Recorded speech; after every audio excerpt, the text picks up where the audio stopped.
Okay, welcome back for part 4 of lesson 3.8, writing polynomial functions. This is where we really get into the meat. We've done all the stuff, the groundwork. Now we're going to really do what we're asked to do. We're going to determine the equation of polynomial function written in factored form based on its graph. So when we look at this, we're looking for several things. We're looking for the intersections with the x-axis.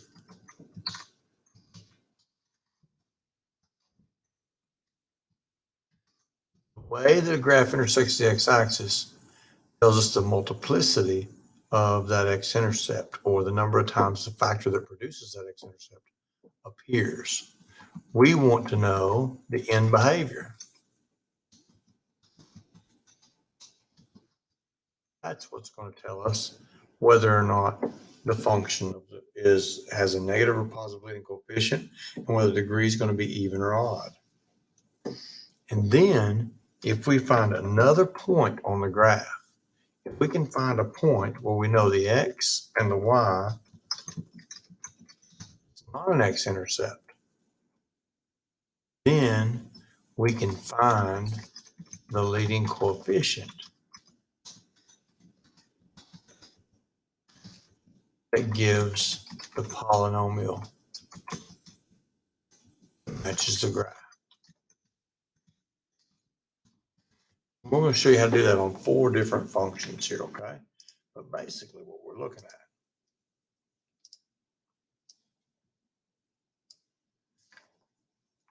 is if we have a polynomial function that intersects at, let's say, 1, 2, and 3, then we're going to have a polynomial function that we know if it intersects at 1, x minus 1 is a factor.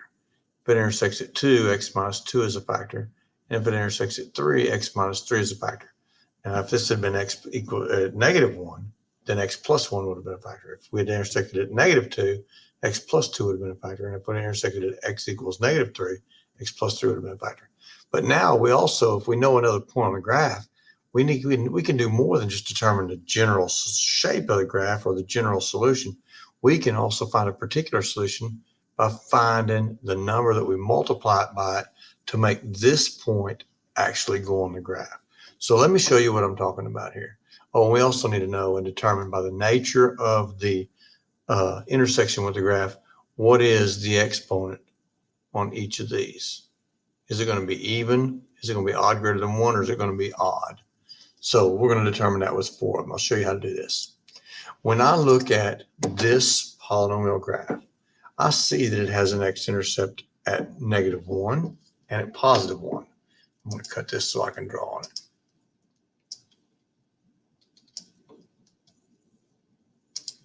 it. So this tells me that this function p of x is going to have a factor x plus 1 and a factor x minus 1. I also know that the degree is going to be odd because the end behaviors are going up on the left and down on the right.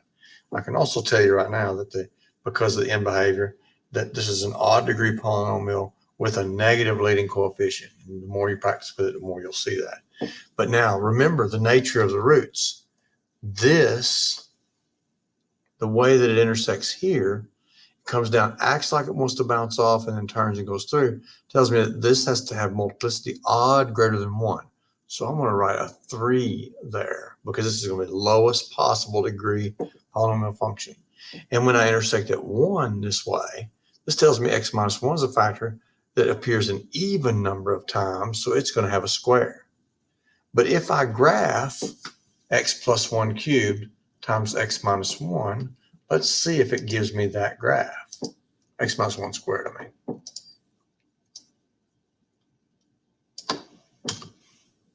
Definitely doesn't give me that graph because my leading coefficient isn't right. So now I need to find that leading coefficient that makes this graph. So what I'm going to do is I'm going to say there's some number that I can multiply this by to make it match this graph. And then I'm going to recognize that, look, the point 0, negative 1 is on the graph of the polynomial. which means if I plug in x equals 0 and y equals -1, I can find that value a. Remember, p of x is y, so -1 is p of x. We don't know a, we're going to find it. Now we plug in 0 for x, so I get 0 plus 1 cubed times 0 minus 1 squared.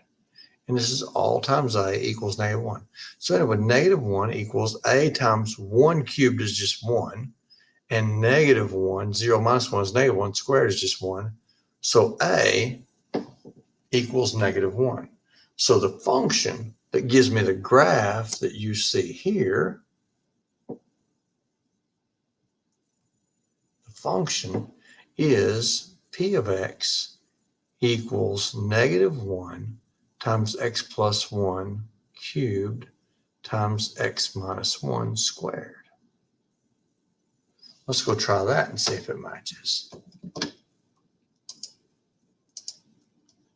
I'm multiplying -1 on the outside here. Now, look at this. Oh, I thought I'd be able to do that. But it's going to be the same graph as what you saw there. The behavior is the same, the end behavior is the same.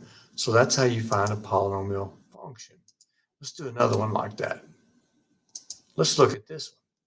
Again, now I automatically know the end behavior is going down on both ends. So it's going to be an even degree.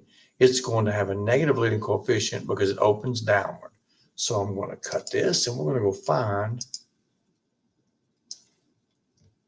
the polynomial function that gives us this graph.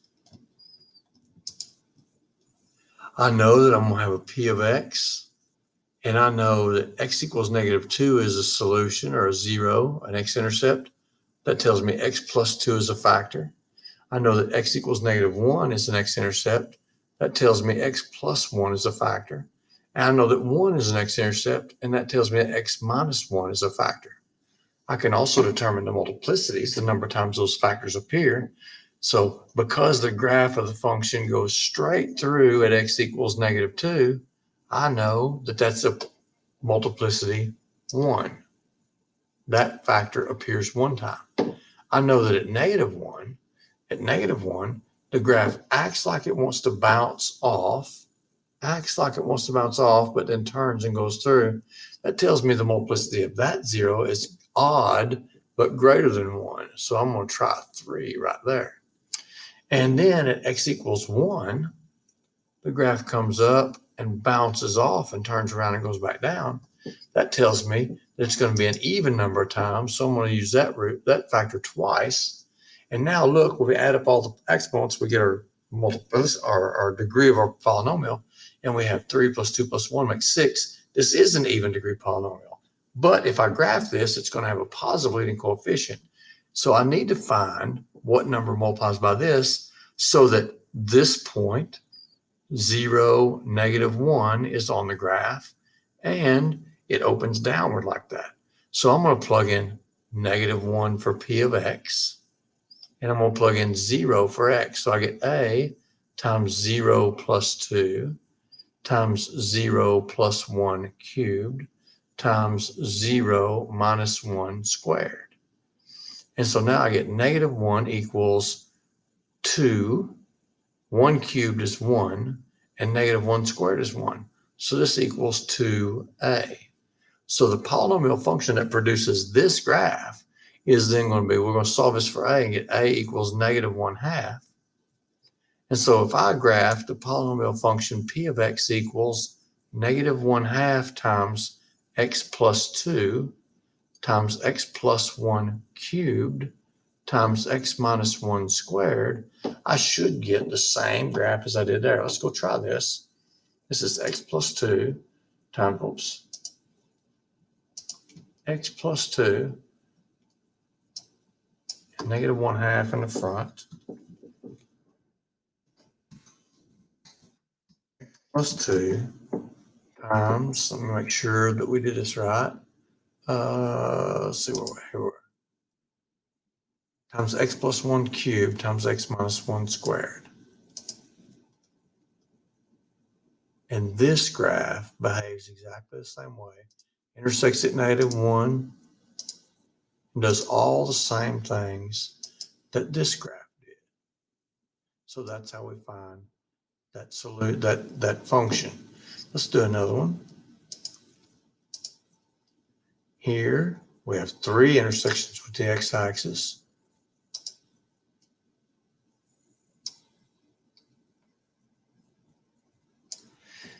This intersects at -1, intersects at 1, and intersects at 2.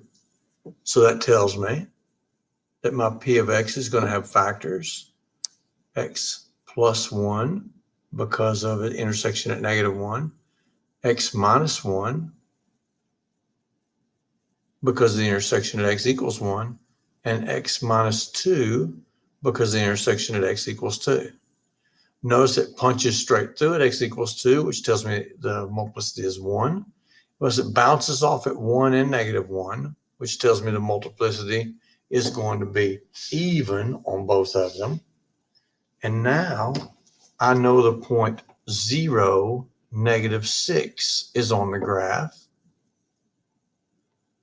So I need to find the A that produces this exact graph. So I know that P of X, when P of X is equal to -6, X is 0, right? So I'm going to plug in -6 for P of X and 0 for X.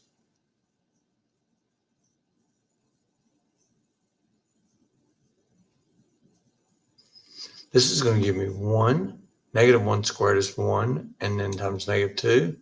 So this equals -2A, and that equals -6. Divide by -2 on both sides and get A equals 3. So the function that should give me this graph is P of X equals 3 times x plus 1 squared times x minus 1 squared times x minus 2. And if we graph that,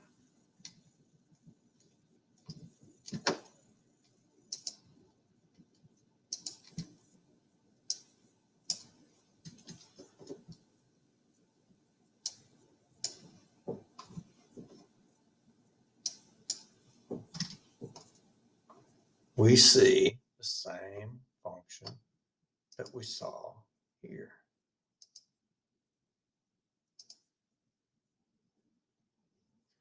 That should be long enough and good enough. That's how you do those. You find the A. Oh, we got to make sure we jot that down. Yeah, we did. P of X. This is the function P of X that would give us this graph. And that is the last video in section 3.8. Good luck with your homework. Contact me, email if you have any problems.